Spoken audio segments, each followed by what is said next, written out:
Darkness has a way of creeping into the corners of our minds, whispering stories we'd rather not hear.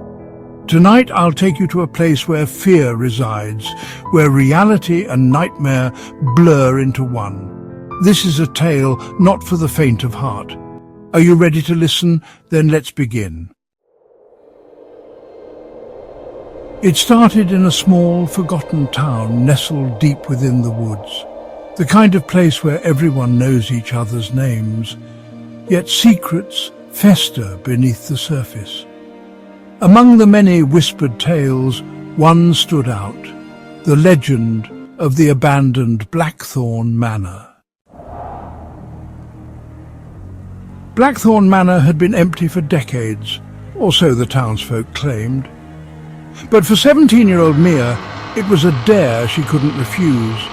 Her friends mocked her timid nature, and this was her chance to prove them wrong. Armed with nothing but her phone and a flashlight, she stepped past the rusted iron gates, her breath forming clouds in the cold night air.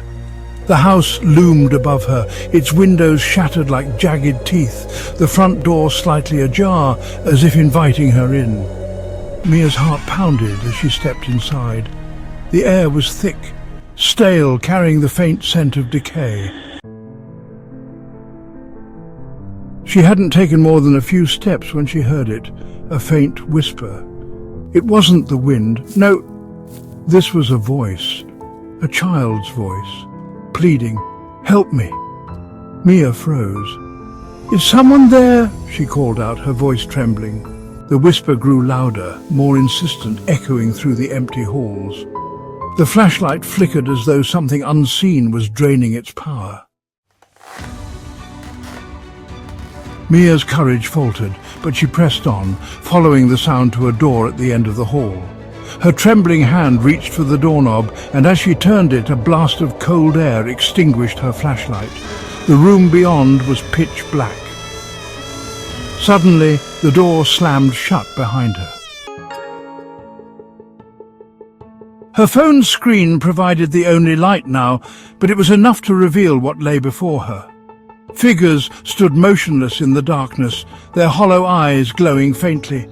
They weren't human, and they were watching her. Panic set in as Mia stumbled backward, only to feel cold, skeletal fingers wrap around her wrist. The whispers turned into a cacophony of voices, screaming accusations, demands and threats. She dropped her phone, the screen shattering as it hit the ground. The last thing Mia saw before everything went dark was a face inches from hers, a twisted, grotesque smile that seemed to stretch beyond human possibility. Then, silence. Mia was never seen again. Her friends claimed they never dared her to enter the manor, and the townsfolk, they simply shook their heads, muttering about the curse of Blackthorn Manor.